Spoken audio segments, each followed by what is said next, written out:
5 اگست کی کال کے مقابلے میں 90 روز کا پلان کہاں سے آیا؟ اگر آپ میں سے کسی کی نظر سے کوئی بات گزری ہو تو میری بھی رہنمائی کر دیں۔ عالیہ حمزہ کا علی امین کے بیان پر رد عمل۔ پاکستان تحریک انصاف میں احتجاج کے حوالے سے اختلافات سنگین۔ پی ٹی آئی پنجاب کی چیف آرگنائزر عالیہ حمزہ نے ایک بیان میں کہا کہ کیا کوئی اس بات پر روشنی ڈالے گا کہ کل یا آج بانی پی ٹی آئی کی رہائی کے لیے کس کا لائحہ عمل کا اعلان ہوا ہے؟ پی ٹی آئی کی احتجاجی تحریک کہاں سے اور کیسے چلے گی؟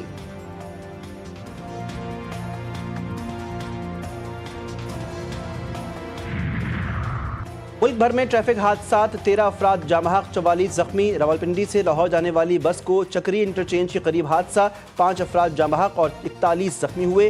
لیاقت پور میں موٹر سائیکلیں ٹکرانے سے 2 نوجوان جاں بحق ہو گئے۔ شیخو پورہ شیش محل بند روڈ پھاٹک کے قریب بس نے موٹر سائیکل سوار میاں بیوی کو کچل دیا۔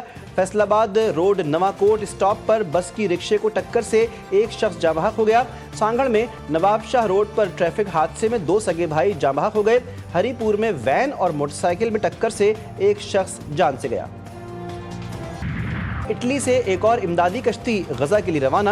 کارکنان کا اسرائیلی ناکہ بندی توڑنے کا عزم۔ اٹلی سے فلسطینیوں کے حامی کارکنان اور انسانی امداد سے لدی ایک اور کشتی آج سسلی کے شہر سیراکوس کی بندرگاہ سے غزہ کے لیے روانہ ہوئی۔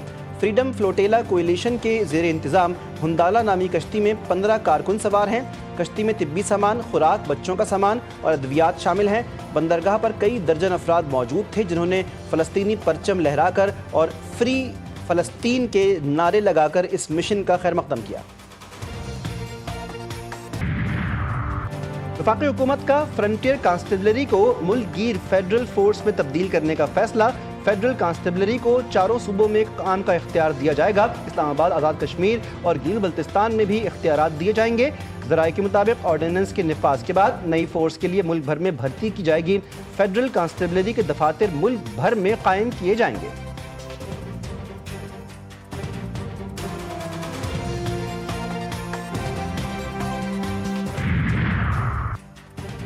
چینی کی برآمد کی اجازت دی اور اب صنعت کاروں کو فائدہ پہنچانے کے لیے درآمد۔ سابق پرنسپل سیکرٹری پبات حسن پبات نے چینی درآمد کرنے کے معاملے پر سوالات اٹھا دیے۔ کہا چینی کی $30 کروڑ کی درآمد عوامی مفاد میں نہیں، اصل مسئلہ مافیا کا کردار ہے۔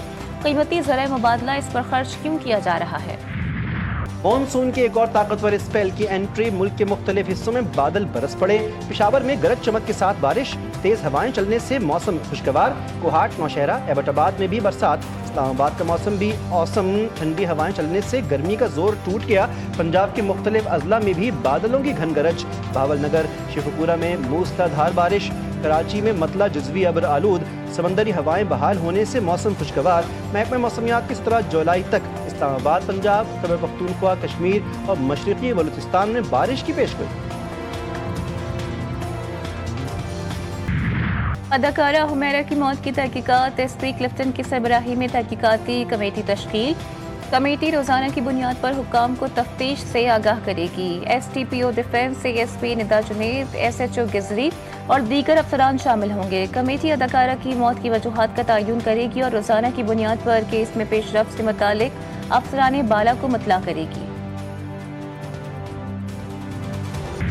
خانہ سوات پر قائم تحقیقاتی کمیٹی کی سفارشات پر عمل درآمد۔ صوبائی حکومت نے پروونشل اوور سائٹ کمیٹی تشکیل دے دی۔ چیف سیکرٹری کمیٹی کے چیئرمین مقرر۔ لوکل گورنمنٹ، سیاحت، معدنیات سمیت دیگر محکموں کے ذمہ داران کمیٹی میں شامل۔ کمیٹی وزیر اعلیٰ سیکریٹریٹ کو ماہانہ سفارشات پر عمل درآمد کی رپورٹ پیش کرے گی۔ نائب وزیر اعظم اور وزیر خارجہ سینیٹر اسحاق ڈار اور ازبک ہم منصب کے درمیان ٹیلی فونک رابطہ۔ ازبکستان افغانستان پاکستان ریلوے منصوبے پر پیش رفت کا جائزہ۔ علاقائی روابط کے فروغ پر اتفاق۔ چین نے ایس سی او وزیر خارجہ اجلاس کے موقع پر آئندہ ملاقات پر بھی آمادگی ظاہر۔ وفاقی وزیر داخلہ محسن نقوی ایران پہنچ گئے۔ ایرانی ہم منصب نے محسن نقوی کا ایئرپورٹ پر استقبال کیا۔ محسن نقوی کی سکندر مومنی سے ملاقات، مختلف امور پر تبادلہ خیال۔ وزیر داخلہ محسن نقوی زائرین اور بارڈر ایشوز پر کل تہران میں منعقدہ سہ ملکی کانفرنس میں شرکت کریں گے۔ سہ ملکی کانفرنس میں ایران اور عراق کے وزرائے داخلہ بھی شریک ہوں گے۔